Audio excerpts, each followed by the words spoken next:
The DFA said the successful resupply mission to Manila's lone naval outpost in Ayungin Shoal is the first since agreements. Napansin nyo rin ba? Makalipas ang halos 2 buwan ay tila wala pa ring update sa kalagayan ng mga sundalong nakaistasyon sa BRP Sierra Madre. Kamusta na kaya sila? May malinis na tubig pa kaya sila? Bakit hindi ito ibinabalita ng mainstream media?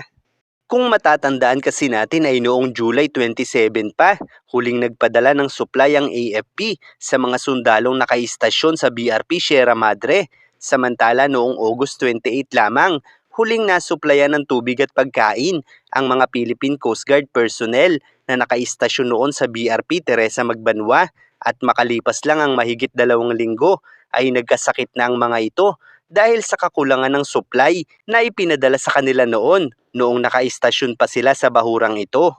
Kaya naman kung ikukumpara natin ito sa mga sundalong nakaistasyon sa BRP Sierra Madre na halos 2 buwan nang hindi nasusuplayan ng AFP, ay posibleng mas mahirap na ang kalagayan ng mga ito. Subalit bakit sa kabila nito ay hindi na naiuulat ang kanilang kalagayan sa nasabing barko? Kaya naman dahil dito ay lalong pinalakas ng China ang kanilang presensya sa nasabing bahura, kung saan simula umano noong September 15 nang umalis ang BRP Teresa Magbanwa sa Skoda ay 17 barko lang ng China noon ang nasa Ayungin Shoal. Subalit dahil sa sinapit na kagutuman ng mga PCG personnel sa BRP Teresa Magbanwa ay tila napagtantunan ng China na epektibo talaga ang panghaharas nila. Kaya't sa kasalukuyan mula sa 17 ay 72 barko na ang kanilang itinalaga sa Ayungin Shoal upang tiyakin na hindi makapagre-resupply pa ang Pilipinas sa mga sundalong nakaistasyon sa BRP Sierra Madre. Dahil madali lamang naman mapagtanto na makalipas ang halos 2 buwan na walang supply ang ating mga sundalo sa barkong ito, ay tiyak na kaunting panahon na lang ay bibigay na rin ang katawan ng mga ito na maaaring humingi ng tulong para magpalikas dahil hindi na sila masuplayan pa ng pagkain at tubig ng ating mga sundalo. At ang mas masakit pa dito ay kung ang mismong China Coast Guard pa ang tumulong sa paglikas ng ating mga sundalo, dahil ganito ang naging suwestyon ng isang Chinese expert noon mula sa lupain ng mga Chino, kung saan ayon sa 3-point plan strategy ni Wu Shichun noong August 13 ay kinakailangang magbigay ng schedule ng China sa pagpapaalis sa mga sundalong nakaistasyon sa BRP Sierra Madre, kasunod ng pagpigil sa lahat ng aktibidad ng Pilipinas sa nasabing bahura, habang iniaalok ng China ang special corridor sa mga sundalong nakaistasyon sa BRP Sierra Madre para sa paglikas nila dahil sa kakulangan ng supply, dahil hindi na pinapapasok ng China ang kanilang mga kasama. Sa paraang ito umano ay madali nilang makokontrol ang bahura nang hindi nagpapaputok kahit isang bala.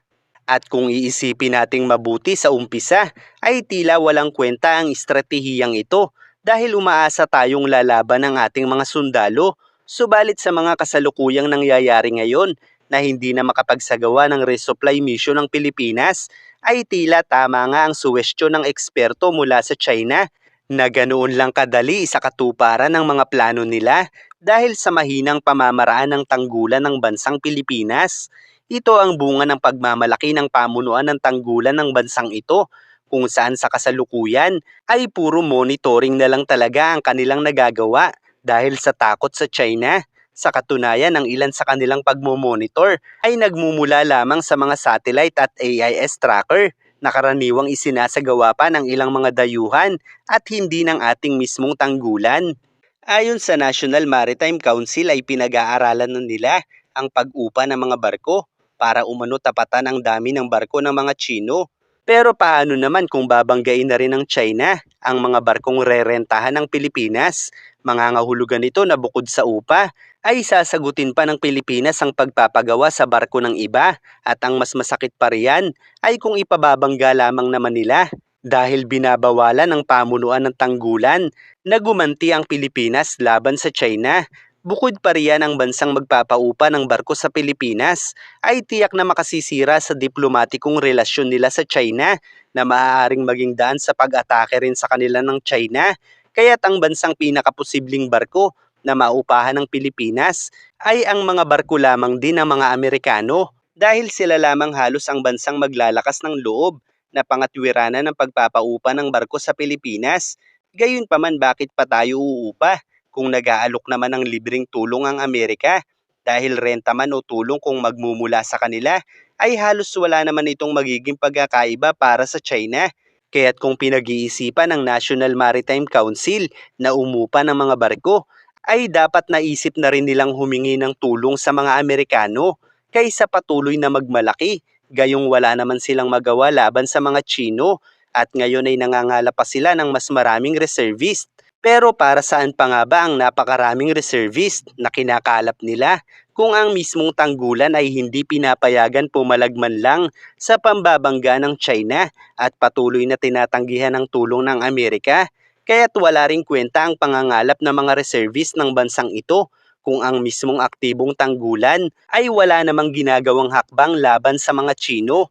Aanhin mo ang milyong-milyong sundalo kung ang namumuno naman ay duwag at sinasayang ang mga pagkakataong iniaalok ng mga Amerikano. Ayon sa ulat, ang mga barko ng China na nakakalat sa West Philippine Sea ay umabot na ng 251. Mula lamang ito sa 107 bago lisanin ng BRP Teresa Magbanwa ang Skoda. Kaya't sa madaling salita, ang pag-atras ng BRP Teresa Magbanwa sa Skoda ay naging hudyat para sa China na wala na talagang kakayahan ng Pilipinas na tapatan ng mga panghaharang nila. Kaya't higit pa ngayon sa doble ang dami ng barko nila upang tiyakin na magugutuman at magkakasakit din ang ating mga sundalo sa BRP Sierra Madre. At kapag nangyari ito, na wala nang nakaistasyong sundalo sa bahurang ito, ay mas magiging komplikado para sa US na samahan ng Pilipinas sa mga resupply mission nito dahil nga wala nang susuplayan pa ng gamot at pagkain ang ating mga sundalo sa BRP Sierra Madre. Kaya't kung huli na para tumulong ang Amerika, ay lalabas na naghahamon na lang sila ng direktang labanan laban sa China. At kung ganito ang mangyayari, ay maaaring pumalag ang China habang gumagawa ng mga countermeasures upang hindi tuluyang mag-escalate ang giyera.